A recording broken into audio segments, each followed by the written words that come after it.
پطرس کے خط کے اندر لکھا ہے کہ اس کا علم تو بنائے عالم سے پیشتر سے تھا، مگر ظہور اخیر زمانے میں تمہاری خاطر ہوا ہے۔ کس کی خاطر ہوا ہے جی؟ سب کہیں گے میری خاطر۔ کس کی خاطر؟ میری خاطر ہوا ہے۔ خدا ازل سے ہے اور اس کا بیٹا یسوع اس کے ساتھ ازل سے ہے، اس کا کوئی شروع نہیں ہے۔ وہ ازل سے خدا کے ساتھ تھا، مخلوقات اس کے وسیلہ سے پیدا کی گئی اور کوئی چیز بھی اس کے بغیر پیدا نہیں ہوئی۔ سو وہ خدا جو ازل سے ہے، جو لامحدود ہے، لامحدود سے مراد اس کی کوئی حد نہیں ہے، اس کی کوئی لمٹ نہیں ہے۔ مسیح ایک ایسی ہستی ہے جس کی کوئی لمٹ نہیں ہے، وہ لامحدود ہے، لیکن وہ ہماری خاطر اس زمانے میں آ گیا۔ یہ خدا کی محبت ہے، یہ خدا کا انسانوں پر رحم ہے کہ خدا نے ساری کائنات میں سے، اس کائنات کے اندر کئی سیارے ہیں، کئی کہکشائیں ہیں، لیکن ان تمام سیاروں میں سے خدا نے زمین کو چنا تاکہ زمین پر خدا کا بیٹا انسان بن کر آ جائے۔ سو یہ خدا کا بڑا رحم ہے کہ خدا نے میرے لیے اور آپ کے لیے اپنے بیٹے یسوع کو، جو لامحدود تھا، وہ روح القدس کے وسیلہ سے جسم میں آ گیا۔ اصل میں جو بات یوحنا بیان کر رہا ہے، یوحنا اصل میں اپنی آڈینس کا جو فوکس ہے، ہم سب کا فوکس اس بات کی طرف کروانا چاہتا ہے کہ جس مسیح کا میں بیان کر رہا ہوں، جس ابدی کلام کا میں بیان کر رہا ہوں، اس کی کوئی حد نہیں ہے۔ جب انسان خدا کے بارے میں بات کرتا ہے، خدا کے بارے میں بیان کرنا شروع کرتا ہے، تو انسانی زبان میں لفظ کم پڑ جاتے ہیں، لیکن خدا کی ذات کا بیان نہیں ہو سکتا۔ خدا اس قدر بڑا ہے کہ خدا کی ذات کو لفظوں میں بیان نہیں کیا جا سکتا، لیکن یہ روح القدس کی قدرت ہے کہ خدا نے اپنے انلمیٹڈ کلمے کو، اپنے انلمیٹڈ کلام کو روح القدس کے وسیلہ سے مریم کے باطن میں ڈال دیا، کلام مجسم ہوا۔ اصل میں یوحنا یہ بیان کر رہا ہے کہ جو مسیح پیدا ہوا ہے، اصل میں وہ پیدا نہیں ہوا، اس کا وجود پہلے سے تھا۔ پیدا وہ ہوتا ہے جس کا وجود پہلے سے نہیں ہوتا۔ مجھے نہیں پتا کہ میں اپنے پیدا ہونے سے پہلے کہاں تھا یا کیا تھا، کیونکہ میرا وجود نہیں تھا، لیکن مسیح جو پیدا ہوا ہے وہ بنائے عالم سے پیشتر تھا۔ وہ پیدا ہم اس لیے کہتے ہیں کیونکہ ہماری زبان میں لفظ کم پڑ جاتے ہیں، لیکن یوحنا بتاتا ہے کہ وہ مجسم ہوا، وہ جسم میں آیا تاکہ ہم سب نجات پا سکیں۔ سو یہ خداوند کا بڑا رحم ہے، یہ خداوند کا بڑا کرم ہے ہم سب پر کہ مسیح ہماری خاطر اس دنیا میں آ گیا۔ سو ہم خداوند کے اس فضل کے لیے، خداوند کے اس رحم کے لیے کہ خدا نے ہماری خاطر مسیح کو اس دنیا میں مجسم کیا، خدا نے روح القدس کے وسیلہ سے اپنے انلمیٹڈ کلام کو، اپنے بیٹے یسوع کو اس زمین پر انسان بنا کر بھیج دیا، ایک ایسا کام کر دیا جو ہو نہیں سکتا تھا، جس کے بارے میں سوچ کر انسان دنگ رہ جاتا ہے۔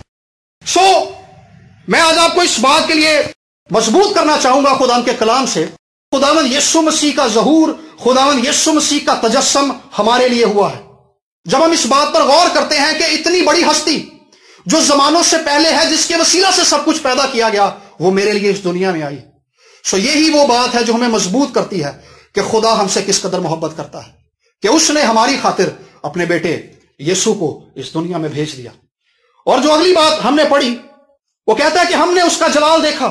یوحنا کہتا ہے کہ ہم نے اس کا جلال دیکھا۔ یوحنا عینی شاہد ہے، یوحنا گواہ ہے، یوحنا جو باتیں کر رہا ہے اس نے آنکھوں سے دیکھی ہوئی ہیں۔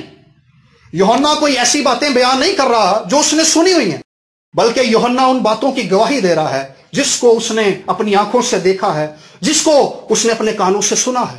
یوحنا ان باتوں کی گواہی دے رہا ہے کہ ہم نے اس کا جلال دیکھا۔ یوحنا نے یہ جلال اپنی آنکھوں سے دیکھا تھا۔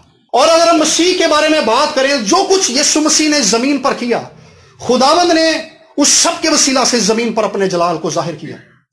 خداوند کے اگر کلام پر غور کریں، خداوند کی منادی پر غور کریں، خداوند کی تعلیم پر غور کریں، تو وہ جلال سے بھری ہوئی ہے۔ وہ اس قدر جلالی ہے کہ جب 12 سال کی عمر میں یسوع مسیح ہیکل میں شرح کے عالموں کے بیچ میں بیٹھے ہوئے ہیں، تو شرح کے عالم، اس زمانے کے استاد، ربی، وہ اس زمانے میں ایسے تھے جیسے ان لوگوں نے پی ایچ ڈی کی ہوئی تھی۔ وہ لوگ یسوع کی تعلیم کے جلال سے اس قدر حیران تھے کہ وہ کہتے تھے کہ یہ کس کا بیٹا ہے جو صاحب حکمت کی طرح اتنی حکمت والی باتیں کر رہا ہے، اس چھوٹی عمر میں یہ اتنی بڑی حکمت والی باتیں، خدا کے کلام کی اس قدر انڈرسٹینڈنگ کیسے رکھتا ہے؟ کیونکہ یسوع کی تعلیم جلال سے بھری ہوئی تھی، اور یوحنا اس بات کا گواہ تھا۔ اور جب فقی فریسی آتے ہیں، وہ سوال کرنے لگتے ہیں یسوع سے آ کر سوال پوچھتے ہیں کہ تو کون ہے، تو یہ سب کس اختیار سے کرتا ہے؟ تو یسوع مسیح نے اس کے بعد ایک سوال پوچھا. اس نے کہا کہ یسوع نے کہا کہ مسیح کس کا بیٹا ہوگا؟ یسوع نے سوال کیا. انہوں نے کہا مسیح تو داؤد کا بیٹا ہوگا. تو پھر یسوع نے زبور 110 کا ریفرنس دیا. یسوع نے کہا اگر مسیح داؤد کا بیٹا ہوگا تو داؤد کیوں اپنے زبور میں اس سے خود خداوند کہتا ہے کہ خداوند نے میرے خداوند سے کہا کہ میری داہنی طرف بیٹھ؟ اس نے کہا کہ جب داؤد مسیح کو اپنا خداوند کہتا ہے تو وہ اس کا بیٹا کیسے ہو سکتا ہے؟ تو لکھا ہے کہ اس کے بعد ان میں سے کسی نے اس کے بعد دوبارہ مسیح سے کسی نے سوال نہیں کیا. ان کی جرت نہیں ہوئی کیونکہ اس کا کلام جلال سے بھرا ہوا تھا. اور یوحنا اور دوسرے شاگرد اور اسرائیل کے سب رہنے والے اس جلال سے واقف تھے، اس جلال کو جانتے تھے، اس زور اور اس حشمت کو جانتے تھے جس اختیار سے وہ کلام کرتا تھا. وہ کہنے لگے کہ یہ صاحب اختیار کی طرح بات کرتا ہے، اس کی تعلیم جو ہے ربیوں کی طرح نہیں ہے، یہ عام بات نہیں کرتا. ایک شخص سے جب یسوع نے بدبو نکالی تو وہ کہنے لگے یہ کیسی تعلیم ہمارے درمیان میں آ گئی ہے، یہ کس اختیار سے بدبو کو نکالتا ہے؟ کیونکہ مسیح اپنے کلام کے وسیلہ سے زمین پر اپنے جلال کو ظاہر کر رہا تھا. اور آج بھی خداوند یسوع مسیح اپنے کلام کے وسیلہ سے اپنے جلال کو اس زمین پر ظاہر کرتا ہے. اور اس کا کلام مختلف صورتوں میں ظاہر ہوتا ہے. یہ کلام جب کوئی پاسٹر کلام سناتا ہے، بائبل مقدس کو ہم پڑھتے ہیں، خدا دلوں سے کلام کرتا ہے، روح القدس کے وسیلہ سے، علمیت کے کلام سے، نبوت سے خدا اپنا کلام ظاہر کرتا ہے. خدا اپنے کلام کے وسیلہ سے اپنے جلال کو ظاہر کرتا ہے. یسوع مسیح خود خدا کا مجسم کلام ہے. اگر ہم نبیوں کو پڑھیں تو نبی کہتے ہیں کہ خداوند فرماتا ہے، لیکن یسوع کہتا ہے کہ میں تم سے یہ کہتا ہوں. وہ اختیار سے کہتا ہے کیونکہ وہ خود کلام ہے. وہ اپنے کلام سے اپنے آپ کو، اپنے جلال کو ظاہر کر رہا ہے. جو کچھ مسیح نے کیا، جو کچھ مسیح کرتا رہا، جو کچھ آج مسیح کر رہا ہے، خداوند اس سب کے وسیلہ سے اپنے جلال کو ظاہر کرتا ہے. اور اگر ہم کانا گلیل کے معجزے کو پڑھیں تو وہاں پر نیچے لکھا ہے، آخری آیت کے اندر وہاں پر لکھا ہے کہ یوحنا کی انجیل کے 2 باب کی 11 آیت کے اندر کہ اس نے یہ معجزہ دکھا کر اپنا جلال ظاہر کیا. اس نے معجزہ دکھا کر اپنا جلال ظاہر کیا. یسوع اپنے کلام سے اپنا جلال ظاہر کرتا رہا، یسوع اپنے معجزات سے اپنا جلال ظاہر کرتا رہا. آج بھی کچھ لوگ یہ تعلیم دیتے ہیں کہ معجزات نہیں ہوتے، معجزے نہیں ہوتے. اس کا مطلب ہے کہ پھر یسوع کا جلال بھی ظاہر نہیں ہو رہا. یسوع اس وقت بھی جلال ظاہر کرتا تھا معجزے دکھا کر، وہ آج بھی معجزے دکھا کر جلال ظاہر کرتا ہے. وہ آج بھی شفا دے کر جلال ظاہر کرتا ہے. وہ آج بھی روگوں کو مٹا کر اپنا جلال ظاہر کرتا ہے. وہ آج بھی دعاؤں کا جواب دے کر معجزات کو ظاہر کرتا ہے. وہ آج بھی روح القدس سے معمول کر کے اپنا جلال ظاہر کرتا ہے. وہ آج بھی غیر معمولی کام کر کے ہمارے درمیان اپنے جلال کو ظاہر کرتا ہے. میرے عزیزوں، میں آج پطرس کے خط کی اسی بات سے آپ کو موٹیویٹ کرنا چاہتا ہوں کہ اس کا علم تو بنائے عالم سے پیشتر تھا، لیکن اس کا ظہور تمہاری خاطر اخیر زمانے میں ہوا ہے. اس کا جلال ہماری خاطر ظاہر ہونے کے لیے وہ ہمارے لیے اس زمین پر آ گیا تاکہ وہ ہمارے لیے اپنے جلال کو ظاہر کر دے. خدا اپنے جلال کے لیے کبھی کمپرومائز نہیں کرتا. خدا ہر زمانے میں اپنے جلال کو ظاہر کرتا رہا ہے، اور جب تک یسوع دوبارہ بادلوں پر آ نہیں جاتا یسوع اپنے اس جلال کو ظاہر کرتا رہے گا. میں نے جب جلالی حالت میں مسیح کو دیکھا اور میں نے دیکھا کہ اس کا چہرہ نورانی ہے، اس کی داڑھی اور سر کے بال جو ہیں اون کی مانند سفید ہیں، اور جب میں اس چہرے کو دیکھ رہا تھا تو اس کے چہرے سے ایک ایسا نور نکل رہا تھا کہ میں نے چلتی میٹنگ میں اپنے ہاتھ جو تھے اپنی آنکھوں پر رکھ لیے تھے، کیونکہ میری آنکھوں میں اس جلال کو دیکھنے کی برداشت نہیں تھی.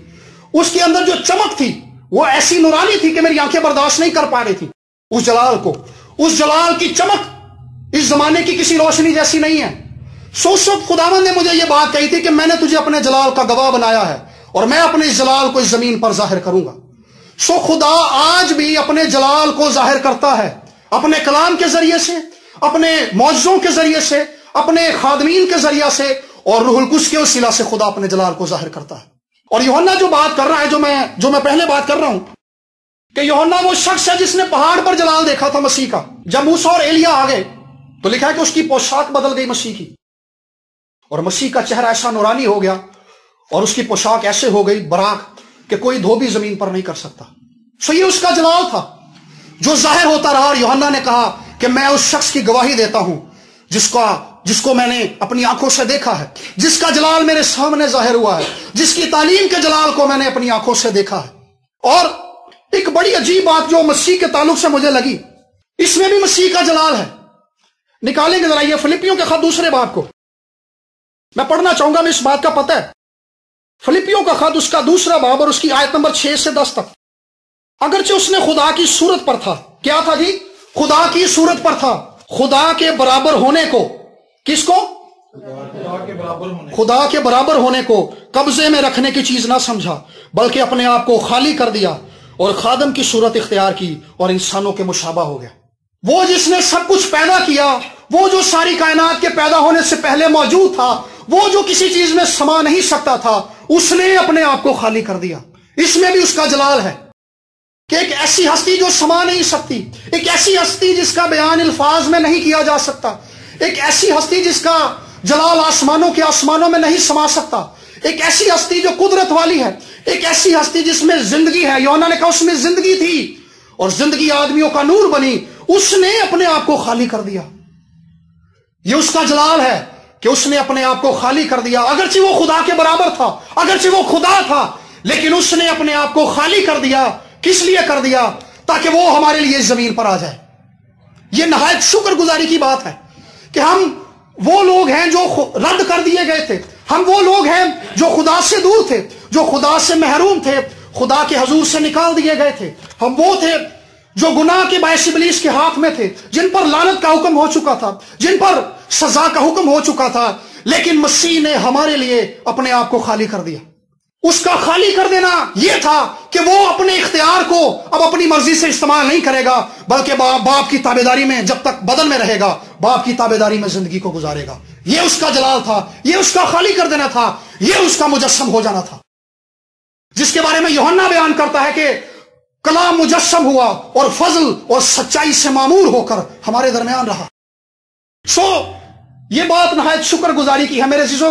کرسمس کا یہ موقع شکر گزاری کا موقع ہے کہ ایک ایسی ہستی جس کا الفاظ میں بیان نہیں کیا جا سکتا، ایک ایسی ہستی جس کی قدرت کی کوئی حد نہیں ہے، وہ ہمارے لیے انسان بن کر آ گیا.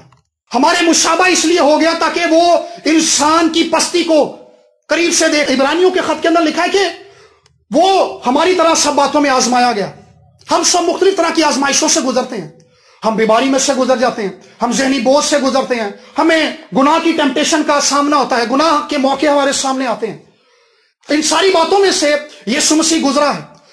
یسوع مسیح ان ساری باتوں میں سے اس لیے گزرا، وہ بیماری میں سے نہیں گزرا تھا، لیکن وہ ان ساری باتوں میں سے آزمائشوں کا سامنا اس نے اسی لیے کیا تاکہ وہ ہماری مدد کر سکے، تاکہ جب ہم ان آزمائشوں میں سے گزریں تو ہم اس بات کو یاد رکھ سکیں کہ ہمارا مددگار، ہمارا منجی خداوند، کلام خدا، ابدی خدا، مجسم کلام ہماری طرح انسان بن کے آ گیا. وہ ہمارے دکھ کی ہر حالت کو جانتا ہے، وہ بوجھ کی ہر کیفیت کو جانتا ہے، وہ ذہنی الجھن کی ہر کیفیت کو جانتا ہے.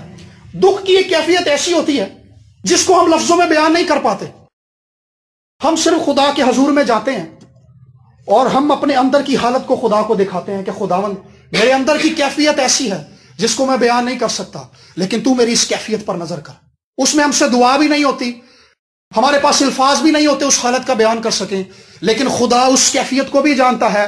اور مسیح بھی اس کیفیت میں سے ہمارے لیے گزرا. جب وہ گتسمنی میں تھا تو لکھا ہے کہ اس پر بوجھ تھا، اور اس قدر بوجھ تھا کہ لکھا ہے کہ اس کا پسینہ جو تھا وہ خون بن کر ٹپک رہا تھا. پریشر اس قدر زیادہ تھا، بوجھ اس قدر زیادہ تھا.